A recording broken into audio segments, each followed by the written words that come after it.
and gentlemen, and welcome to the Fat Earth Podcast. My name is Joe Ward, and before we start today, as always, I would like to remind you that you can copy and paste this link into any YouTube to MP3 website you can find. You can download this link, you can distribute it, you can use it for educational purposes, whatever you like. In fact, we encourage it. We are always free and we are always independent. Today we are going to be entertained by one of Britain's leading dissenting voices against COVID regulations. It's Mr. Mark Devlin. Mark, how you doing today?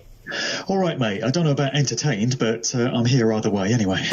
Yeah, it's got to the point now, to be honest, where, sometimes we just feel like, I think, with everything that we're going round in circles here. But for those who aren't familiar with you, where did this start for you? And what was the first thing that made you think something's not right here? Well, I've known since day one that COVID-19 is a massive scam. I could tell straight away because I've had a long grounding in spotting false flag PSYOP events. I've basically been on the path of truth research for 10 years. So I was a club and radio DJ before that, and that's how I earned my living for 20 odd years. A very different far cry to what I'm doing now. But 10 years ago in 2010, I woke up to some great truths about this world and came to some realizations about what's really going on and who's really running things.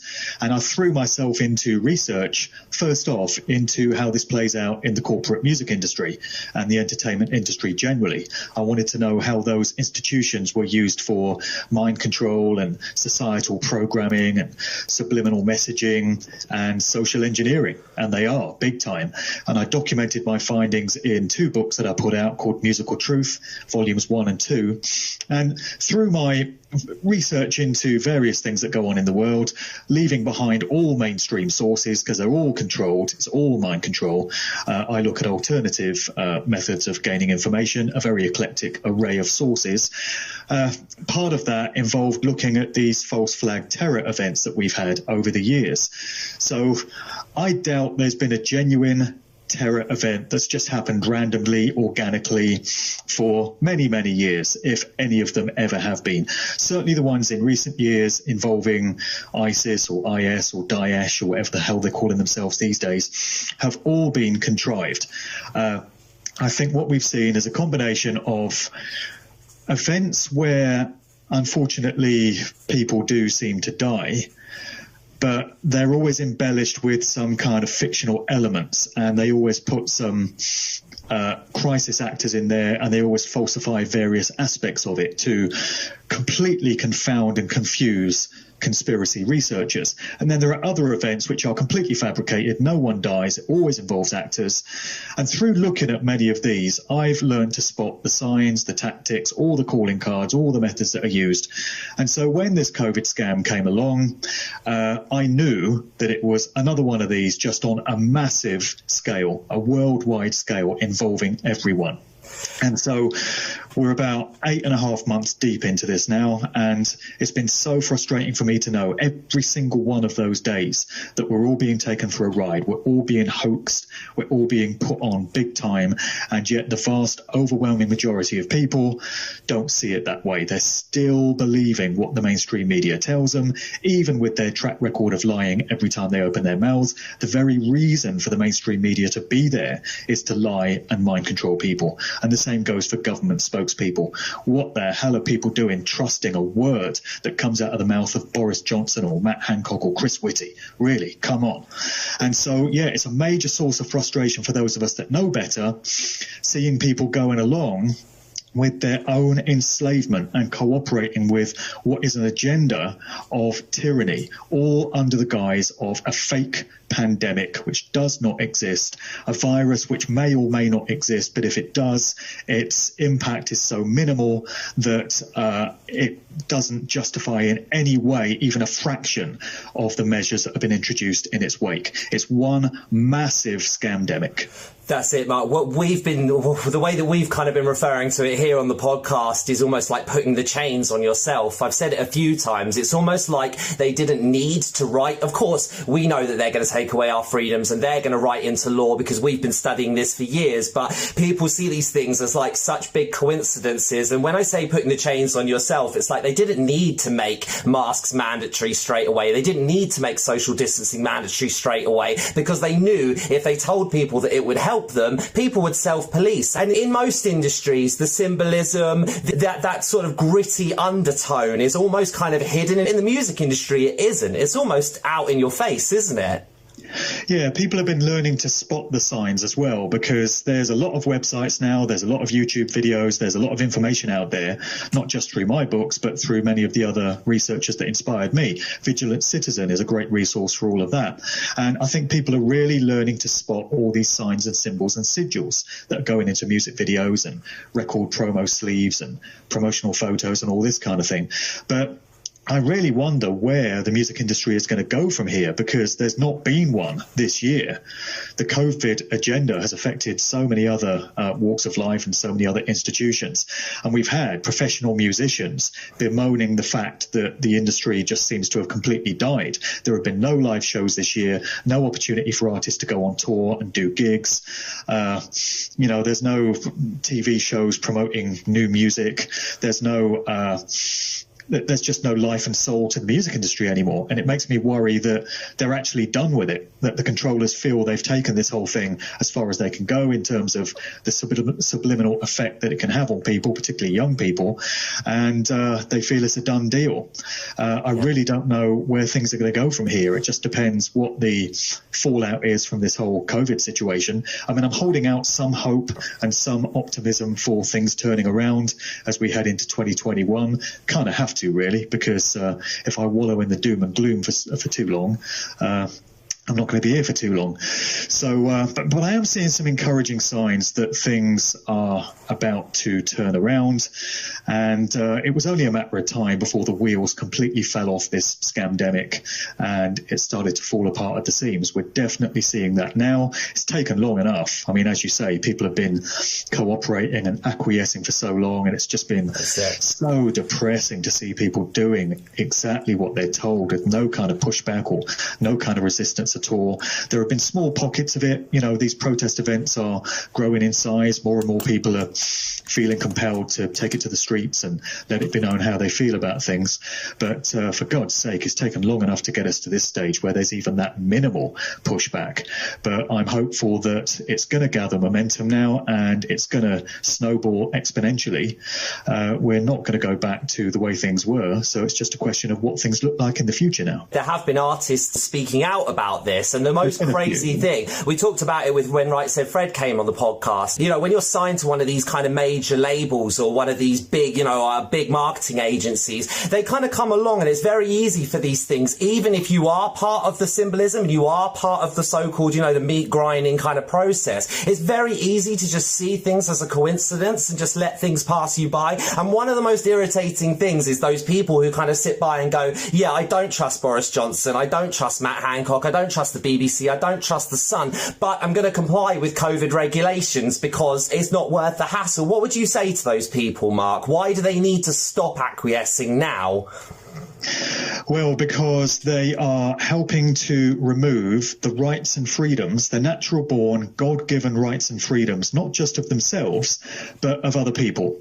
It's one thing to acquiesce when it's only you that suffers. That's your free will choice, so long as you're not causing harm to anyone else. But when your cooperation with tyranny involves other people's rights being taken away who do not consent to being controlled in that way, then we've got a problem. Now you're causing harm through your ignorance and through your meek obedience and compliance. And the likes of us who know better and do not wish to be a part of what we can see clearly coming in do not deserve to be held down in that way. So that's why we have a right, and I would even say a duty, to wake these people up and communicate to them that they do not have the right to remain in an ignorant, compliant state because they're harming the whole of society. That's what I would say. Freedom, freedom is not a dirty word either. And how can people empower themselves and take back their rights? They have to, first of all, understand what rights are and where they come from. And the number one right in creation is to just be left alone. Yeah. Just to be left alone, to live the way you choose to live freely, so long as you're not causing harm to another living sentient being. That's it. It's so simple. 5-year-old could understand it. Isn't that what most people want? Most people, when it really comes down to it, they just want to be left alone. They just want to live their life. They want to enjoy themselves. They want to be with their family, be with their friends, and not cause harm to another. Most people have no interest in causing harm. They have no interest in dominating or controlling others. We've just got this small, psychopathic, sick, diseased, so-called elite ruling class. That's the way they see themselves, who have made it their life's work to try and dominate and enslave everyone else. And most people just can't get with that kind of mindset. They can't understand why anyone would want to do that. But unfortunately, they are hell-bent on controlling us in that way, and it is a problem, and we do therefore have a responsibility to resist this evil and to put it down so that it cannot thrive and it cannot take away our rights.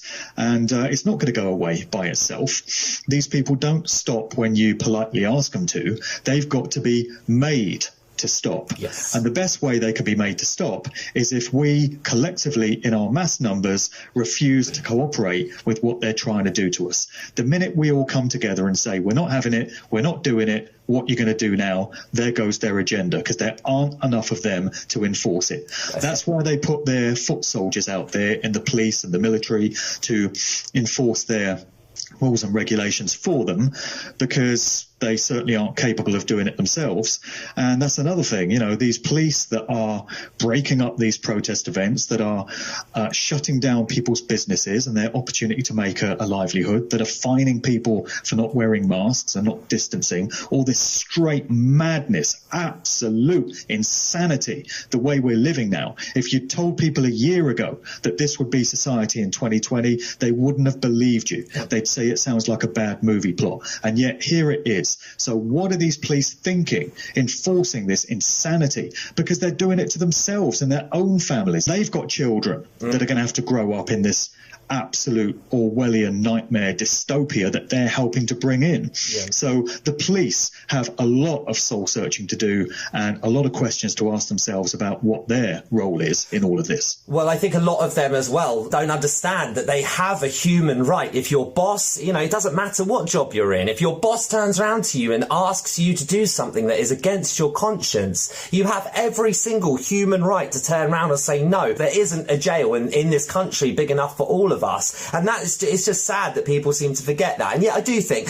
like people like me and you, we do want to be left alone. We do want to be left alone to get on with our lives. But that's where the 1%, the cult, whatever you want to call them, are kind of twisting things. On one hand, they're saying, we're all in this together. And on the other hand, they're saying, isolate yourself away from people. And then, on top of that, we've got this whole agenda to just consume. And do you think, again, this is just another way that they're just stringing along people to just force them into compliance, basically? Yeah, it is. A friend of mine has got a favourite phrase. He often says, if you think this is a real pandemic, ask yourself how many days Tesco's has been closed this year. Yeah. So, yes, it's not serious enough for all these businesses to shut down, is it? And Amazon and Tesco and Sainsbury's and so many others have been doing very well this year. All the multinational corporations. It's just the small independent businesses that have suffered. And that, of course, is the plan, to destroy them so that they can no longer thrive and survive on their own, so that they become dependent on the state. So that's what's going on here. And it's all mind games. And you can bet this was planned out a very long time in advance. These people study the human psyche, and they invest a lot in working out how the majority of humans will respond to certain situations. They've got anthropologists and social scientists and psychologists on the payroll that predict these things. And there's AI algorithms as well, which will no doubt be playing a role. So they would have mapped out exactly how they expected people to react to what they've been told this year. And unfortunately, tragically, people, I'm sure, have been acting in exactly the way they knew they would. classing a huge 1% corporation, somebody who, if they didn't open for the next 5 years, probably wouldn't go bankrupt, classing that as essential. But then a small independent business, somebody who's trying to feed their family, isn't classed as essential. And the worst thing is, because of the language they use, people just go along with it. Mark, I know you don't have much time left to spend with us, and I just wanted to ask you, just before you go, there are lots of protests going on up and down the country this weekend. Obviously, we can't give out too many details. For the international listeners, if you haven't been listening recently, we are in the midst of a second lockdown here in the UK currently. But Mark, why is it important that people turn out this weekend?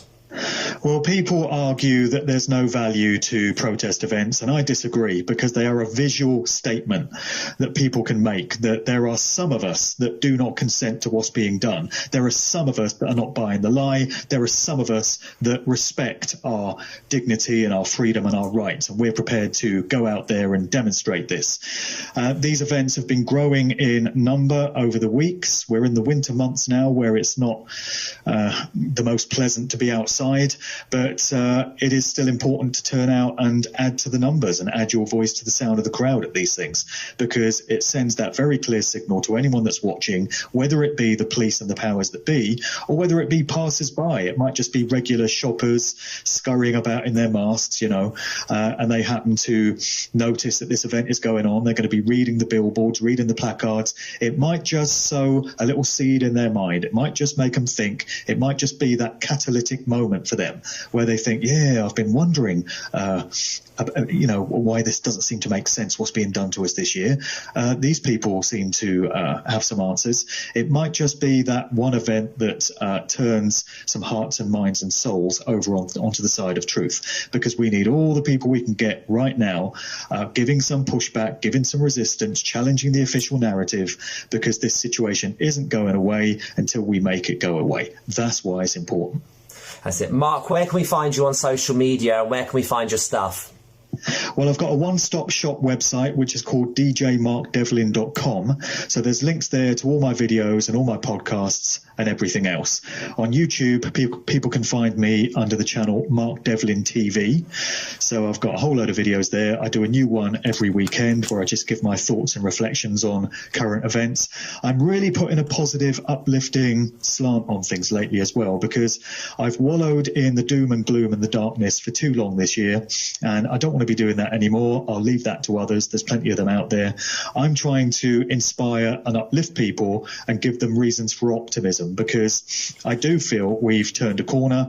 I do feel that the old lies are not working as effectively as they have, and I feel that there's much reason to be optimistic about the way things are going to pan out. So that does kind of flavour the tone of my videos these days, because I just don't want to be in that doomy, gloomy, depressing place anymore.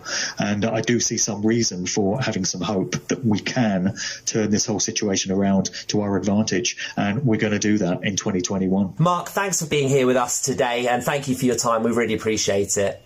Thanks, brother. No worries. And I'll see you down there. The fabulous headphones. Bill Gates, if you're listening, Your shit will never be the same again. freedom, freedom, give me my freedom. Are you not offended, sir?